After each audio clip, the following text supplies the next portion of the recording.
Nice. So, let's study properties of uniformly continuous functions in order to convince you that uniformly continuous functions are actually worth studying. So, actually, you know what, we are going to do this right now. So here's the first claim. If U is a bounded set and a function is uniformly continuous, then the image of that function is bounded. Let's prove that. How are we going to prove it? Well, we'll assume the negation of what we want to prove and get a contradiction, like we've done in lots of other proofs. Suppose that f of u is not bounded without loss of generality. Let's actually assume f of u is not bounded above. In particular, then, for any natural number n, this natural number n cannot be an upper bound for f of u, and so there is some y sub n in f of u such that y sub n is bigger than n. But this y sub n is in f of u. What does it mean to be in f of u? It means there is some xn in u such that f of xn is equal to yn, which in turn is strictly bigger than n. So I now see a sequence worth of things in this bounded set for which f of x sub n diverges to infinity. F of x sub n is bigger than n, so f of x sub n diverges to infinity. Now the sequence x sub n doesn't converge, but it's a bounded sequence. Set U is bounded, so x sub n is bounded, so the Bartholomew-Weierstrass theorem says there is a bounded subsequence x sub n sub k of x sub n. And one thing you might want to do is, well, let's let x be the limit. Well, then by sequential continuity, f of x would have to be like the limit of f of x sub n. But f of x sub n, well, f of x sub n sub k would have to be, the limit of f of x sub n sub k would have to be f of the limit of x sub n sub k, which in particular would be a number. But f of x sub n sub k is a subsequence of a sequence which is always bigger than n, so f of x sub n diverges to infinity. So f of x sub n sub k would have to diverge to infinity. But I just said it converges, so it can't both converge and diverge to infinity. There's a contradiction, but there's a problem there.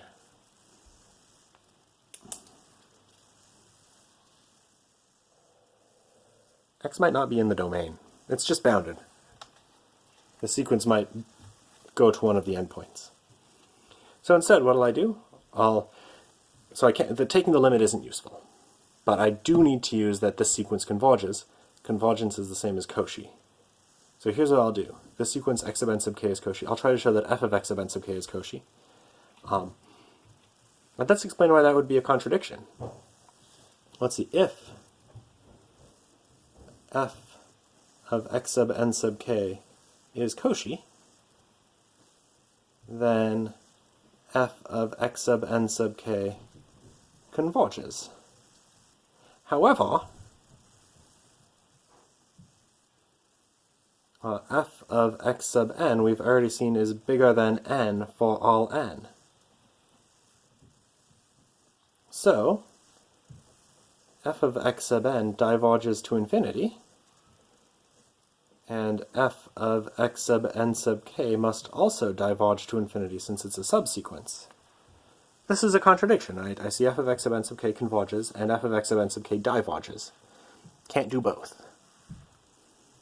So, let's show that this sequence is Cauchy. How do you show something's Cauchy? Well, you consider any epsilon bigger than 0.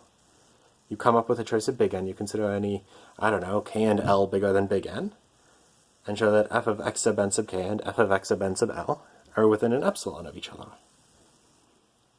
Now, the only thing I have to do to try to get f of x sub n sub k and f of x sub n sub L to be within an epsilon of each other is getting x sub n sub k and x sub n sub L to be within a delta of each other, right, by the statement of uniform continuity. But x sub n sub k is Cauchy, so I can arrange that by taking k and L to be big enough. So I have a proof in mind now. Let's just write it out. So step 1, consider any epsilon bigger than 0. Right? I need to do that to show something's Cauchy. You have to consider an epsilon bigger than 0. This function is uniformly continuous, so there exists a delta such that for every two things in the domain, if the absolute value of x minus y is less than delta, then the absolute value of f of x minus f of y is less than epsilon. So all I want, instead of an x and y there, I would like an x sub n sub k and an x sub n sub l in there. Well, that means I want an x sub n sub k and an x sub n sub l in there. So I need x sub n sub k minus x sub n sub l to be less than delta. Well, I can appeal to Cauchiness to do that. Since x sub n sub k is a Cauchy sequence, and this quantity delta is bigger than 0, there exists some big N, such that if little k and little l are bigger than big N, then the absolute value of x sub n sub k minus x sub n sub l is less than delta.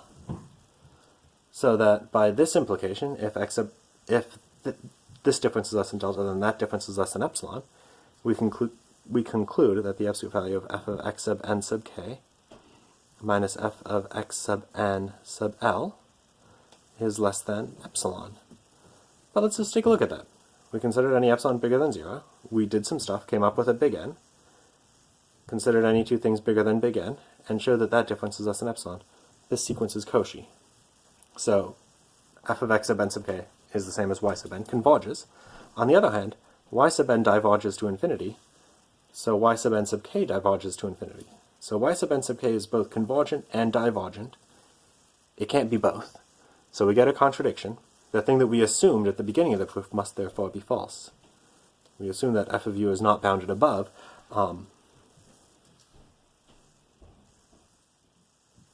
So it must be that the set is bounded above. I'm pretty sure the same proof would apply to get it to be bounded below. Right? I guess instead you would say that negative n is not a lower bound, and then repeat the same proof. So, you asked me to do in class, so I did. This proof of theorem 3.6.11, saying that if you have a uniformly continuous function and a Cauchy sequence of elements of the domain, then the image of that Cauchy sequence is also Cauchy.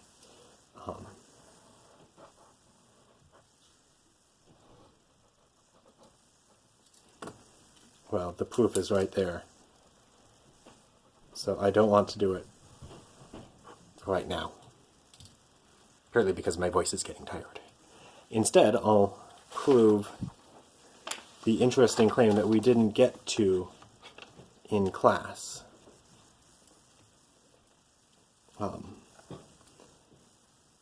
Let's answer the question, Let's think about the question asked to the beginning of this. Do continuous functions always have limits if you evaluate the limit at a limit point of the domain? Does this always exist? No. And maybe, well, how about this? There's the sine with a g function. This function is continuous except at 0, so 0 is a limit point of its domain. But the limit as x approaches 0 doesn't exist, of this function does not exist. Uniformly continuous functions don't have this bad behavior. Let u be a subset of R, let f from u to R be a uniformly continuous function, let p be a limit point of u, then the limit as x approaches p of f of x exists. So it's that u be a subset of R, and f from u to R be a uniformly continuous function. Let p be a limit point of the domain u. I need to show that the limit as x approaches p of f of x exists. So here's the way that I'll do it. So I need to prove that the limit exists. One way of proving that a thing exists is by proving that it's equal to something. But I don't have a candidate for it to be equal to yet. So let's start with that. Let's come up with something for it to be equal to, and let's use a sequence to do it. Since this point P is a limit point of u, there is a sequence x sub n of elements of u, different from P, such that x sub n converges to P. But wait, x sub n converges to P, so x sub n is Cauchy. Well, by the theorem that we skipped, we conclude that f of x sub n is also a Cauchy sequence, and so f of x sub n is convergent. let's let y be the limit of f of x sub n. So y is equal to the limit of f of x sub n. Nice, so this x sub n was some sequence that converged to p. Now, if the limit as x approaches p of f of x exists, it has to be the same as this, because this xn was a sequence of things that approaches p. So if this sequence exists, it only has one choice. It has to be equal to y. So if we're going to show that this thing exists, there's only one candidate. Let's show that that is equal to y. And I'll use the sequential formulation of the limit to do this. I will show that for every sequence x sub n of elements of u different from p, such that x sub n converges to p, it follows that f of x sub n converges to y. But I actually don't like the choice of a variable name here, x sub n. X sub n already had a job. It was this sequence. For every sequence wn of elements of u different from p, which converge to p, it follows that f of wn, all of those are w's now, converge to y. So let's consider any sequence w sub n of elements of u minus singleton p, such that w sub n converges to p. I need to show that f of w sub n converges to y. So here's the game I'll play. I'll cook up another new sequence by shuffling the terms of w and x together. So w1, x1, w2, x2, w3, x3, and so on. If you like. I'm not going to make reference to this formula, but let's set zn to be xn over 2 when xn is even, wn plus 1 over 2, parentheses Maddox, when n happens to be odd.